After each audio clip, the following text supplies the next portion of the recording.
Ready to go. Okay. Good morning, everybody, and welcome back. Today we're working on this little Poulan Pro blower that just doesn't want to start. Now I took a look at it, and when you prime it, it doesn't pull gas at all. So that's more than likely the problem. It looks like it might have an air leak in the carburetor. So all you new people out there, go ahead and subscribe. It's free, and we do appreciate it. So let's get started. These are a little bit different to work on because they're left-handed. When you're running it, operating the blower, this is against your body rather than being over on the other side. Which, if you pay attention, you look in the stores, there's right-handed and left-handed ones. This one just happens to be a left-handed one.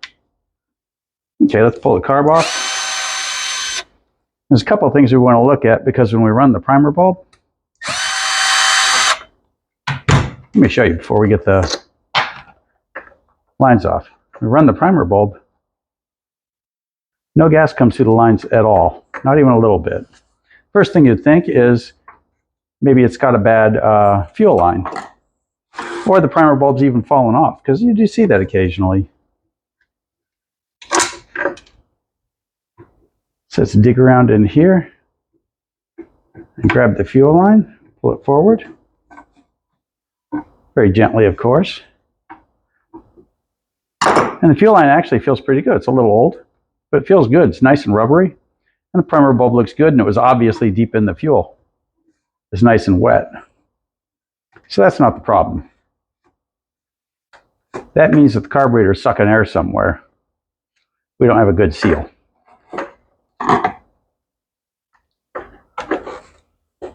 And remember, before you take the fuel lines off of one of these, always make sure the gas cap is cracked open, or you'll kick air back through this and gas will just go everywhere.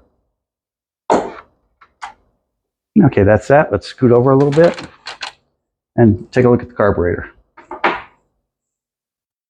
Everybody talks about carburetors saying, you know, oh no, don't buy those cheapo Chinese ones. Well, guess what? It's a Zama. It's Chinese.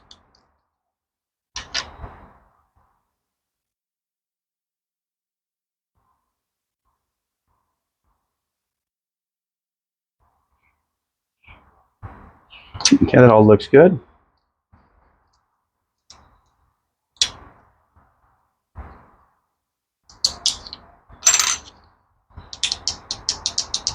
Hear that noise? That means that this diaphragm's gone stiff on us. So we'll go ahead and replace her while we're at it. Even though it's not priming, the primer bulb looks good. But of course, if you're taking yours apart, go ahead and replace it.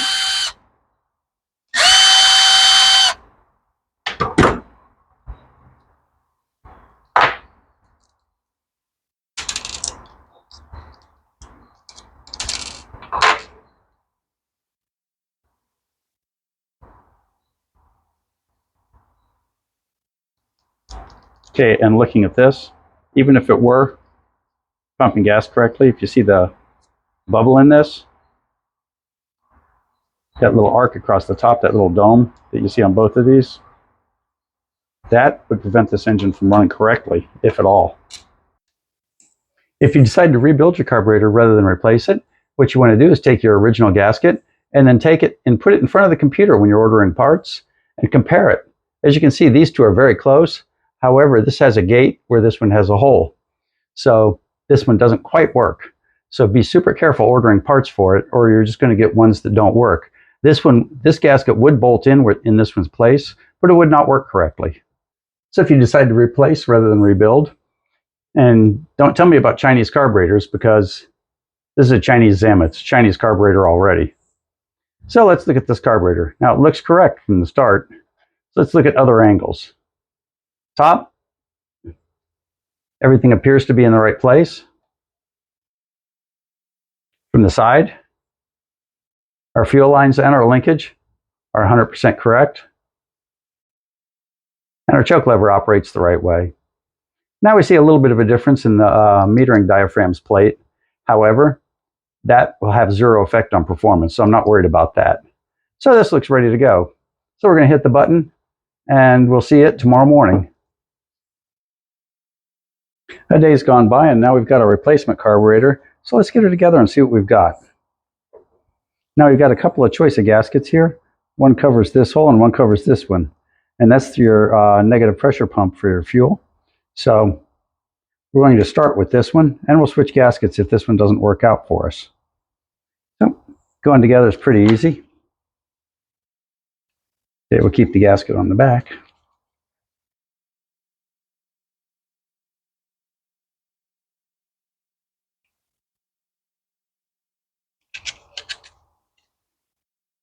We're going to thread her up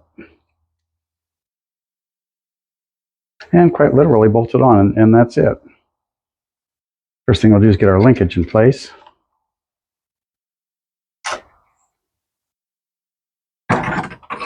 Excuse me. And there we go. So she should be ready to go. We'll put the fuel lines on once we got everything snugged up.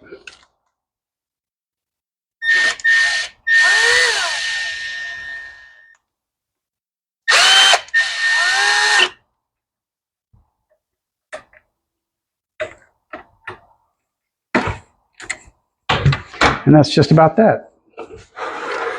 Let's stick some fuel lines on her and see what we've got.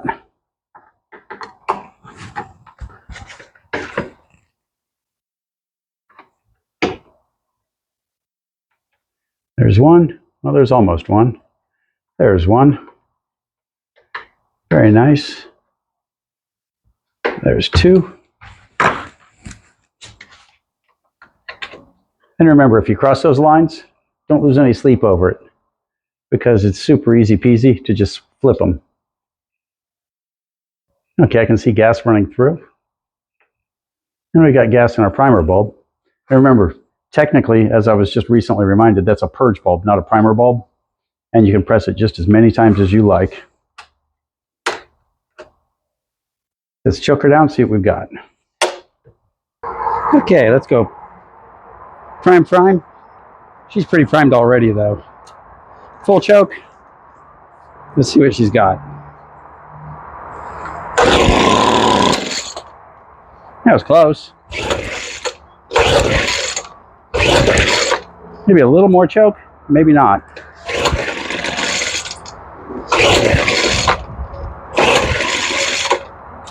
Feels like she's getting a little too much gas, maybe. So let's make an adjustment. Okay, we're going to take the L screw down. Not much. About 1/8 of a turn. Hope I felt her kick. There we go.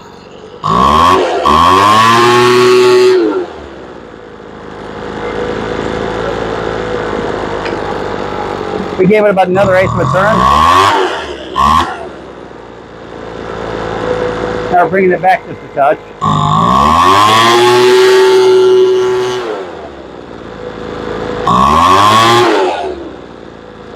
She sounds really nice. The motor screams. A little slow coming up.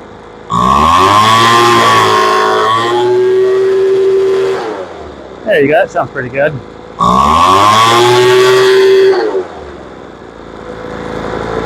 She still comes up a little slow.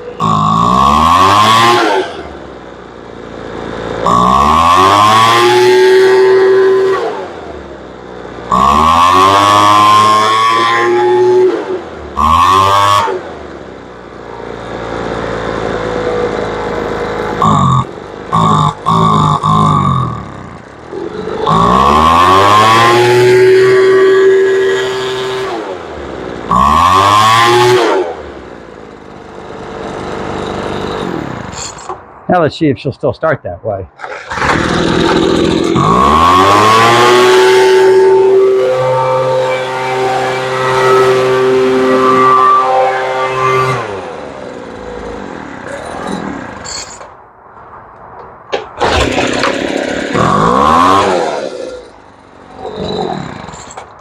Okay, now I'm going to let her sit for about 15 minutes because I'm not super comfortable with it yet. And I'm going to make sure once she's cooled off a little, she starts. As usual, my 15 minutes turned into a couple hours, but that gave it time to cool off. So let's give her a run, see what she's got. Now, I don't think this one likes choke, so we're going to try it first without choking it at all.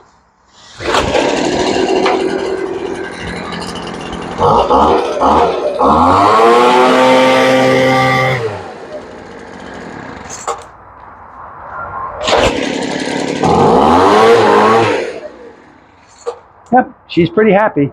So that's the end of that one. This one took a little bit more work than normal. That carburetor is really fiddly compared to a lot of them. And so we adjusted back and forth until I got it just the right way. Now, I didn't show the adjustments only because I was going back and forth between the screws. And in the time it would have taken to explain it, it would have made no sense at all. But in any case, I did it all by ear, where I let it idle down and adjust the L. And then I'd accelerate and hit the high. And then when I was happy with it, I'd turn it off and restart it. And if it wouldn't restart, then I'd carry them both down a touch and try it again. So thanks for watching. And for all you new people out there, go ahead and subscribe. If you made it this far, you might as well. And we do appreciate it. And we'll see you next time.